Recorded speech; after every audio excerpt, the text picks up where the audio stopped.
Occasionally you meet a nice one, but usually they turn out to be some kind of big lizard. The Skraby Show starts now on 97.3 The Fan.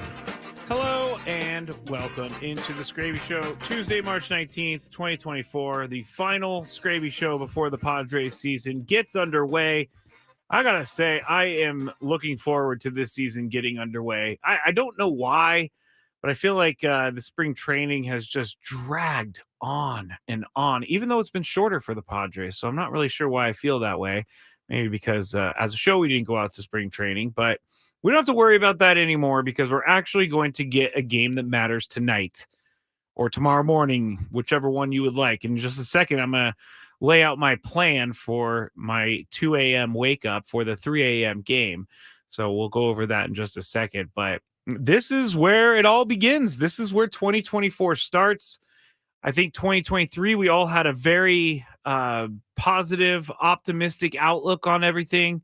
And I would say right now, with everyone going into this season, I feel like at the start of spring training, there was concern and there were questions. And there still are questions and there's still slight concern. But now that the team has kind of taken shape, we've seen some of what the guys can do in spring training, some of the younger guys. And I really feel like there are probably more optimistic fans out there than not. And if you are not an optimistic fan, please give me a call, 833-288-0973. Also, you can go on YouTube and watch the show, or you can chat on YouTube as well. Just go to YouTube, search 97.3 The Fan. Go to X at 97.3 The Fan SD and Facebook, 97.3 The Fan. Jocelyn's already here. Jacob's already here. We've had a lot of conversation in the chat already about people and whether or not they're going to 7 Mile Casino, because that is where Chris and I will be. That's where Ben and Woods will be. Possibly Craig Elston. We heard as he was leaving the studio that he may show up. And I think, from what I heard, I think that Annie and Braden were trying to guilt him into going. So we'll see if he comes and shows up. But things are looking up, and I'm ready to move forward. Nikki's in the chat. Thank you, Nikki. On X, Javier is in the chat. Thank you, Javier. Dominic is in the chat. Thank you, Dominic. Yo, Skraby, real baseball in a few short hours. Hi, Scrabes. We love your show. Listen while walking the dogs. From Nikki. Thank you. That is a good time to listen. Javier says Padres win tonight 4-3 with a grand slam by Jackson Merrill. That would be incredible. Can you imagine? Can you even imagine him making his major league debut, which is a trivia question, one day for Christmas to fans? Everybody remember, where did Jackson Merrill make his major league debut? And the answer will be Seoul, South Korea. So maybe 10 years from now, I can ask that question and everybody will know because they'll remember this. But it is strange that the game is at 3 a.m. I'm not going to lie, and I know I've talked about this a couple times, and I'm a very regimented person to begin with, and things usually I guess I'm a creature of habit where I leave the house usually in a time frame of plus or minus 30 minutes. I am here until a certain time frame. I'm like clockwork, which is probably not the best thing to say on the radio in case someone wants to, anyway. But I am like clockwork. And so this is going to be, I'm a little, as someone who is far, far away from their crazy days of staying up all night, a little nervous for what tomorrow brings after the game, because I'm going to be tired. And Chris and I are going to have 4 full hours to Chris and I are going to have full 4 hours to get through. Also, a Skraby show. Chance is there. Thank you, Chance. Maria, you are in the chat as well. Robert is in the chat as well. Better see you there tonight this morning, Skraby, at the watch party. I'm going to be there. Cesar, see you tonight, Skraby. It's really funny. I can't figure out if it's tonight or tomorrow morning. I guess technically it's tomorrow morning, but I'm just going to keep saying tonight for the rest of the show. If you're going to the watch party at 7 Mile Casino starting at 3:05 a.m., make sure you get there early. Make sure you are in a place where you're not going to fall asleep. So my schedule, I don't really know what to do, everybody. But what I'm going to do when I'm done with this, finish up everything, go home. I'm going to try to go to bed around 9:30 or so. Try is the key word there. But I think what's going to end up happening is I'm going to end up trying to go to bed at 9:30, and then I'm probably going to be awake until about 11:30, and then I'm going to have to wake up at 2 a.m. And because I live in Carlsbad, so it's going to be a longish drive from Carlsbad to Chula Vista. Hopefully there's no traffic. Ha, Kelly Danick joke.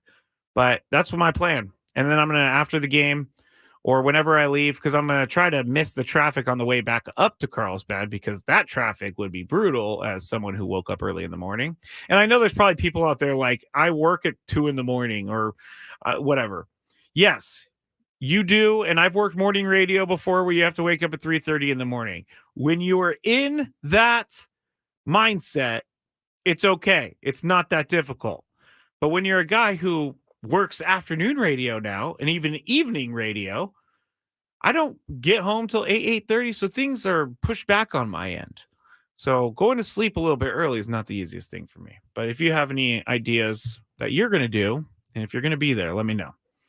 All right. With that being said, I think it's time for this. It's time to get caught up on the latest with the news of the day. On the chat, someone says, go to sleep right now. You'll wake up before the game. And yes, I will, but it wouldn't really be the greatest radio if I were to go to sleep right now. Maybe it would be. Who knows? Maybe I do tend to sometimes sleep talk, so maybe that would be great radio. Anyway, the number one news story of the day, simple. The Padres open up their season in Seoul, South Korea against the Dodgers. We're going to have Yu Darvish. We're going to have, why am I blanking on it right now? Jeez, this is embarrassing. He's gonna face someone. That's what's gonna happen. There's a lot going on in my head right now, so that's why I'm blanking on who the heck they're playing. We've only been saying it for the last couple weeks. And now, of course, ESPN does work. Anyway, the season is starting. And the season, Glasnow, thank you. I knew it was someone like that. Glasnow versus Yu Darvish.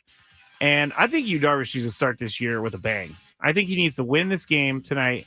I think that he needs to show that he is the guy that they signed to that extension, I think before last season. And he needs to show that he could be this guy, the ace, not the ace, but he needs to be one of the star pitchers for the Padres. That he can be that guy again. Last year he struggled. There were certain moments in time where Yu Darvish was good, but last year overall was a struggle for Yu Darvish, and he's going to need to prove that he can turn it around. And I kind of think that he will prove that. I just have a feeling about Yu Darvish. He seems like a guy who takes this very seriously, and he seems like a guy who cares very much about how he plays and how he pitches. And I can't see Yu Darvish going back-to-back years struggling the way he did last season. I just can't see it. And yes, the chat is saying Scrabinators will be at 7 Mile. If you haven't heard, we're going to 7 Mile Casino for the watch party at 3 a.m. All right, so Padres, number one news story. Second news story, Blake Snell. We talked about him last night, obviously. But Blake Snell is going to be a Giant. And he's going to be a Giant for 2 years, $62 million. So AAV, average annual value of $31 million, with an opt-out after this season. Chris and I got into it a little bit earlier, and it was mainly about, it wasn't about the money. I think we both agree that the money is good.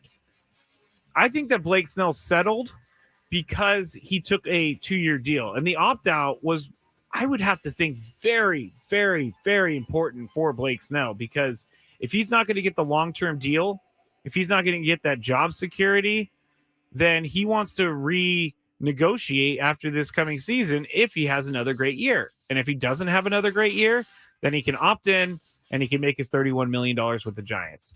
So you're cheering for Blake Snell, not against the Padres, but you're cheering for him. But you're hoping that it takes a little while for him to ramp up. You're hoping that he's not going to face the Padres in the first weekend, even though I've read that Bob Nightingale says he's going to. I also saw in the chat, it would be Joe Musgrove versus Blake Snell in the home opener against the Giants, which would be crazy, but I just don't think he's going to be ready in a week and a half, if that. But you can't tell me that he wanted a 2-year deal.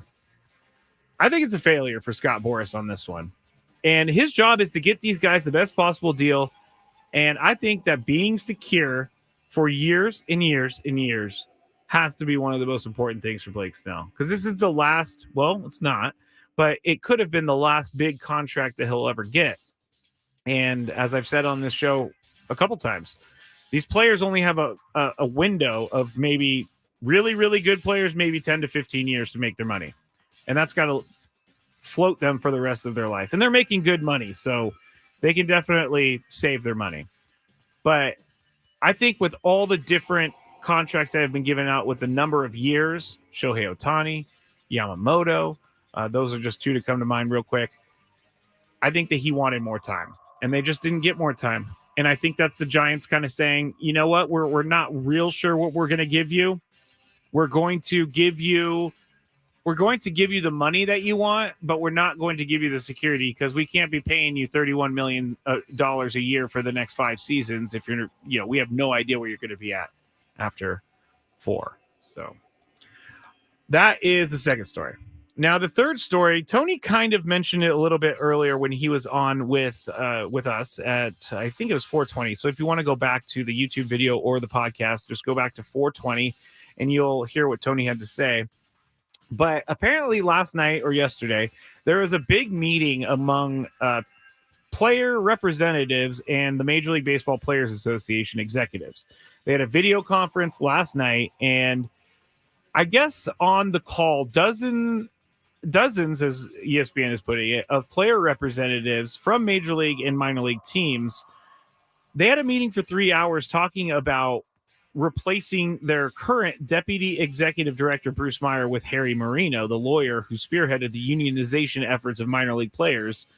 And so basically here it is. And I'm not going to bore you with all the details. After last year, they had $3.9 billion spent on free agents in the winter of 2022-2023. This offseason, there was only $2.9 billion spent in free agency in baseball. So $1 billion less. And then also 1/3 of that $2.9 billion in free agent spending went to 2 players, and it's on the same team. And they're on the same team. Shohei Ohtani, $700 million, and then $325 million for Yoshinobu Yamamoto. So that's in itself looks weird to me. And we've kind of been saying for weeks now that this whole contract negotiation thing with some of these players and teams is not going smoothly. And I felt like there was something up. I felt like there was something that teams were kind of, I said it already, collusion. Kike Hernandez also said that. But I feel like there is something up. I really do. Now, the Yankees and the Red Sox both committed less than $50 million to free agents this year. 8 teams, the A's, Orioles, Nationals, Rays, Twins, Marlins, Guardians, and Rockies, they guaranteed less than $15 million. And here is kind of the crux of the deal. Because J.D. Davis, I saved his life one time when he was playing with the Mets at Petco Park. Go to my Instagram, at Matt Skraby. It's down a little bit. You'll see me saving J.D. Davis's life.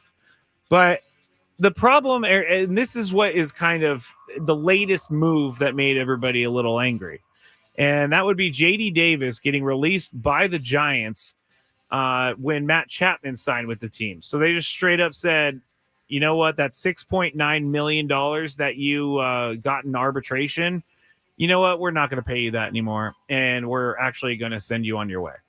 I didn't know this, but arbitration case salaries are not guaranteed. And so the Giants only are required to pay him 1/6 of his salary, which is $1.15 million, which is a lot. Trust me, a lot. But it's not the 6.9 that he was told he was going to get from the Giants. And so I feel like that's a little bit of that's a little shady in my opinion. A little shady. But I side with the players on this. I think the nickel and diming doesn't go over well with the public, and I think the nickel and diming does not go over well with people that are affected by it, players, managers, all that stuff, because the nickel and diming just makes the teams look bad. We all know that teams have money. We all know that the teams are going to be doing just fine. But you can spend a little bit more on your product. You don't need to be you're a professional sports franchise. You don't need to break open that piggy bank at any point that I know of. Maybe the A's have to do it, but we'll see where this goes. And they're trying to replace it with a guy that they like. So we'll see if Tony Clark, who does have the ability, he is the president or the executive director of MLBPA. He has the ability to hire and fire staff members. And he did not, during the call, do anything like that. So we'll keep an eye on that as we go. All right, you're listening to the Skraby Show, and I am Matt Skraby. Thanks for joining me. You can follow me on social media at Matt Skraby. When we get back, one Padre, and if you would like to give me your records for the Padres this year, you can too on the chat. But we're going to have some feel-good stories. One Padre fan in Korea had one of the most incredible encounters with a Padres player that you will probably not believe because it's that crazy. And I'm sure he didn't believe it, this fan. So I'm going to tell you that story. I also promised you yesterday that Dylan Cease and his journey to Seoul and what it all took to get there. I promised you yesterday, but then Blake Snell rudely, as I say, signed with the Giants. So we skipped over that. And we have our daily gripe at the end. So stick with me. Matt Skraby, the Skraby Show on 97.3 The Fan.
8 hours from now, let me do my math. 9 hours from now, the Padres will have thrown their first pitch of 2024. And I hope everyone is there to ring in the new baseball year with 97.3 The Fan at 7 Mile Casino starting at 3 a.m. And this is going to be fun. So in this segment, I'm going to tell you about a Padres player making the life of a cafe owner. So that's a good story. Also, we'll talk about Dylan Cease's journey to Seoul, which is kind of crazy. But I wanted to bring up a chat real quick on the YouTube, and it's from NY Mike 8. And he says, guess who's having a great spring training? Sean Manaea. All you haters laugh when the Mets picked him out. Watch out. Must be the haircut. I would pump the brakes, NY Mike 8. You're a very good listener, so I'm not mad at your comment. But I would pump the brakes a little bit, NY Mike 8. We saw Sean Manaea be very, very, very good for the Padres in the beginning of the year. And then as the year went on, things did not go so well for Sean Manaea. And things took a turn for the worse in the playoffs for Sean Manaea. So I don't know that Dan needed to say that he stinks, but Sean Manaea, I'm curious to see how he does this year because it's not been great. It's not been great. Andrew on the chat says something nice. Scrapes, looking thin, man. Nice work. First time on YouTube. Thank you, Andrew, for joining us on YouTube. And thank you for saying I'm looking thin. I am, we actually got these shirts. Where are they? Hold on. We got these shirts. And we got them from 97.3. I don't know why the camera's doing this, but they're just brown polos with 97.3 The Fan embroidered on the chest.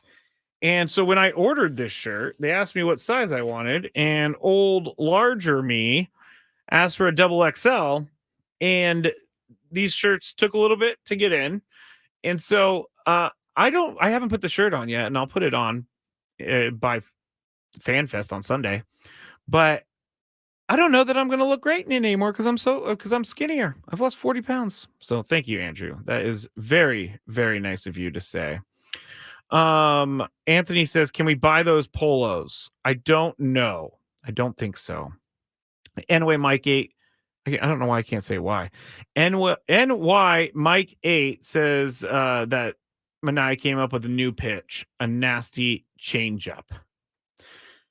Dekine 808, I asked for some records, and you said, sad to say, Pods with their weekend and half improvement team will finish third or fourth with a 79-83 record unless they truly outperform I don't know what that last word is. Yes, I don't know that they're going to be 79-83. And Dekine, I don't know that I agree with their weekend and half improved team. They are weakened if you look at it on paper. I mean, come on. It's Josh Hader's gone. Blake Snell's gone. Juan Soto's gone. So, yeah, on paper, that's a big loss. But what you're getting is a Robert Suarez as the closer, presumably. And he's already under contract, so you don't have to worry about him in the future, which he needs to. As we said a few weeks ago, I said, if I'm going to complain about all these contracts on the team and Jake Cronenworth and Xander Bogaerts, I got to complain about Robert Suarez and his contract because he has not lived up to that contract yet. He still can, but he has not lived up to it yet, and he needs to have a big year. This is not a prove it year for Robert Suarez, but this is a year where he's going to need to be a guy that they can go to all season long because he was also, injured last year for the first part of the year. And I think that really, really hurt the Padres. But I'm not sure 79-83 is the record. But I do appreciate you. I do appreciate you at least giving a separate opinion and giving me why you think they're going to be 79-83.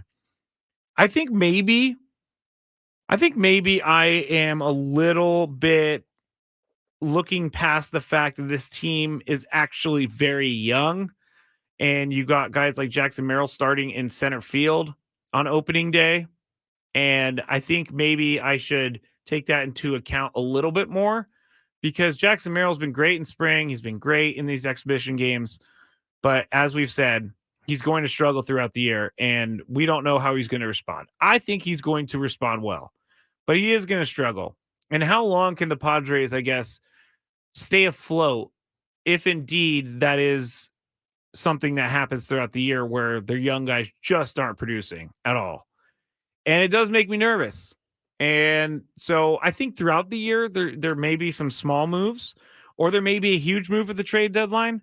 But I do think that this team can at least go into the year and see what they have, because they do have talent, and they do have they have talent, and they also um, have enough guys that have played at superstar levels before. And that's what makes me feel a little bit better. The superstars, they're going to superstar this year, and they have to superstar this year. Padres put a lot of eggs in their basket, which they should, because they're making the most money. But anything. Anyway, let's get to this story. So apparently the Padres got into Seoul, South Korea at 1:32 a.m. and it was pretty exhausting. So they all went back to their rooms, whatever. Now, this guy, he owns a cafe called Future Mind. His name is Kwang Hee Lee, and apparently he was working in the coffee shop, the cafe that he owns with his wife. And one Padres player walked into this coffee shop, and in the article I'm reading, it looks like it says it was tucked away in an unassuming residential neighborhood of aging mid-rise apartments in the Socho district of Seoul. Sorry, but out of nowhere, and this guy is wearing a Padres jersey, obviously, because the Padres are coming to town. But out of nowhere, here, I'll just read his quote, actually. This is what he told MLB.com. I was just working as usual at the cafe with my wife around lunchtime. Since it's lunchtime, I'm diligently working. I was doing something in the corner, and my wife started saying, honey, whoa, whoa, whoa. And I was like, what? What's the matter? And he turned around, and he saw him, and I saw him, and just went, ah! Yu Darvish walked into his cafe, and Yu Darvish, this is Yu Darvish's biggest fan. Apparently, Yu Darvish has been, Kwang Hee Lee has been a fan of Yu Darvish since 2014, even called him his idol. They've had replies on Twitter. He sent one of his gloves and even actually came to the U.S. to meet Darvish, but they had never actually met. So this guy really, really wanted to meet Yu Darvish. And then Yu Darvish took it upon himself to walk through that cafe door, and he spent an hour with Lee. That is awesome. Yu Darvish seems like a really good dude. Yu Darvish seems like a really, really good dude. And this seems like a really cool thing for him. So he put the Instagram post up of him and Yu Darvish, and they look like they're having a great time. He said that Darvish actually said they've been friends for a long time, and they had been keeping in touch. The article makes it seem like Yu Darvish randomly went in there, but I don't know that he did. Seems like maybe he was going in there for a reason. Anyway, Yu Darvish showing up in a cafe in Korea, and that sounds awesome. Dave says, how did it go again? That's how it went. As soon as I did it, I knew it was embarrassing. The other story was Dylan Cease that I want to talk about, because I don't know how many of you travel internationally. I don't travel internationally at all anymore, but I used to travel a lot in my old job before radio. I had a job where I was traveling the country, and I traveled to Europe, and so I was on the road about 35 weeks a year. So I did a lot of traveling, and traveling is stressful, and international traveling is stressful. And so I can't even really imagine what it was like for Dylan Cease to figure out what in the world was going on. And so this is the kind of scramble to get Dylan Cease to Korea. And the more I think about it, I think I said this last week, but the more I think about it, the more I think it was a great idea for them to send over Dylan Cease. I don't know why I was ever thinking that he shouldn't go to Korea and mess with the time zones and all that. It was the right move for him to go. But Cease actually, so the acquisition was finalized last Wednesday. Padres were getting ready to board their flight to Seoul. They didn't have time to get him on that plane, so they decided that they were going to get him on another plane. And so what he had to do, the Padres are done with spring training. in Peoria. So they won't be going back. They had to pack up everything and leave. And Dylan Cease, was with the White Sox up at Camelback Ranch. That's, outside of Phoenix. And he actually then was thinking, oh gosh, I'm going international. I don't know where my passport is. So he had to scramble to find his passport, scramble to get booked on the flight. He had to pack up his entire spring training life from the White Sox, get his car shipped. I don't know where he's shipping it to, but I know a lot of these guys do ship their cars. Get his car shipped and then get fully ready to leave Arizona for good in just 27 hours between the trade breaking and the flight that he needed to catch, which was LA in the 7 p.m. hour last Thursday. I gotta say, the staff services, TJ Lasita is the guy who's in charge of all this. He is incredible, I have to say. And this is also incredible because they were Lasita and Cease were texting back and forth, and with Major League Baseball, because Major League Baseball served as the go-between between the Major League Baseball teams and the South Korean consulate, because Cease needed a work visa. And so they had to negotiate Cease's travel to Korea, but they also had to negotiate getting a work visa in such short period of time. And he did. Obviously, he's there. So apparently the MLB and Korea and the South Korean consulate are working together to get all these things done. But in the end, he did make it to Korea, and he did pitch the other night. So here's the actual passport story. I left this till the end. He couldn't find it. And I'm actually not really a good person for this story because I can't find my passport right now. I know it's in the house somewhere. I have no idea where it is. But he originally couldn't find it. So he had to go into different panic modes of, do I get a replacement passport on short notice, or do I have someone go to my house in Georgia and actually look through, or do I go and have someone fly the passport from Georgia to the Padres? Well, when he went to bed on Wednesday, he still hadn't found the passport.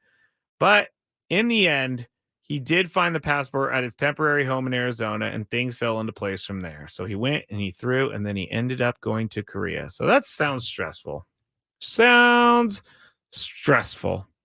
But it's all over now. He definitely would have made me, it would have made me cry. I just gotta say, because that is scary. I actually went to an airport one time during my traveling days. I actually went to the airport one time. Wasn't really thinking about anything. I just didn't have an ID, so I couldn't get on my flight, and it caused major problems. So can't imagine trying to get internationally from LA to Korea, or I'm sorry, Phoenix to Korea, and not have your passport.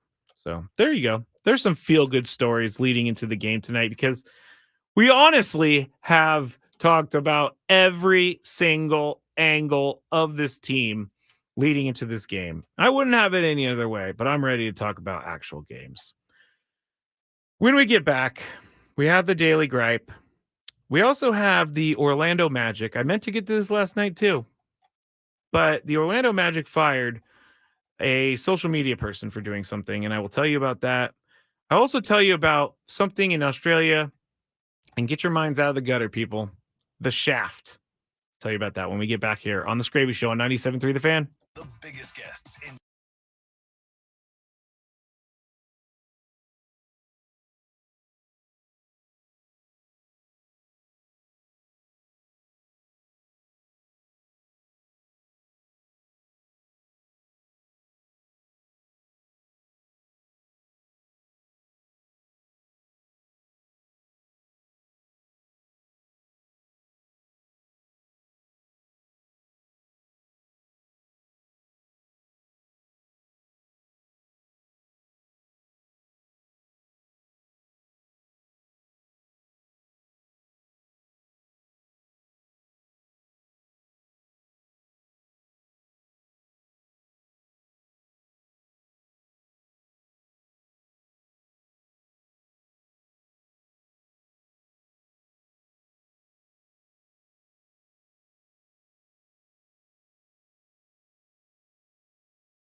Final segment on the Skraby Show tonight. Thank you to everybody who's joining me, giving me great feedback. The Skrabinators, I got to start pumping you guys up a little bit more. I look forward to meeting a lot of people at this 7 Mile Casino watch party in just under 9 hours from now.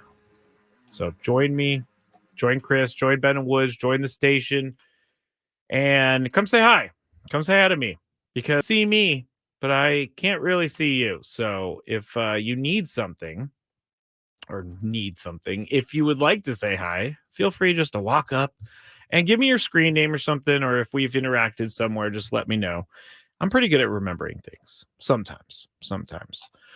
So again, we are in our last final stretches of going into the Padres season, and I'm very thankful for that.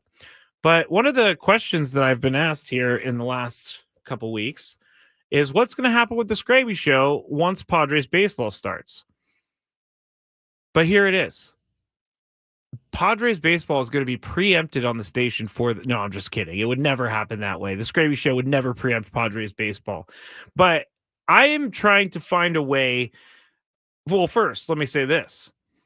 Every time that there's no Padres game or later on in the year NFL game at 6 p.m., there will be a Skraby Show. So that is for sure. But there will be times when I'm not going to be on for weeks at a time. So I'm trying to figure out a way to keep up with everyone, keep the Skraby Show going. I just have not figured out that way yet. I can do live YouTubes. I don't mind doing live YouTubes. I just don't know when the best time for all this stuff is. So if you have any ideas, let me know. You can tweet me. You can Instagram me. And those are the two things. Tweet me or Instagram me at Matt Skraby and give me some suggestions, because I don't necessarily, now I'm really pulling the curtain back, but I don't necessarily want to do it like during Sam's pregame show, because I want everybody to listen to Sammy Lev and the Padres pregame show on 97.3 The Fan. And I don't really necessarily want to do it after the game, because everybody needs to listen to Sam's postgame show on 97.3 The Fan. So I'm not sure when it's going to happen, but we will figure it out. And there's, the after the game space is already very crowded for people. And I just don't know that that's the best space for me to just jump into, because here on the station, I believe very much in promoting the product of our station, and Sam Levitt is the product of our station at that time. So again, why don't you let me know, and I will try my hardest to keep going with this show. I really want to. This has been great so far this year.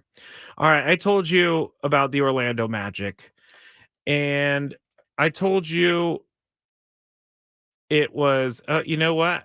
I got to say X is really good at making sure that we know that something is fake. And I just found out this is fake. So let me tell you the story anyway, because the actual picture happened. But if you go to the Orlando Magic, well, they don't have it up anymore. There are two players doing the jersey swap.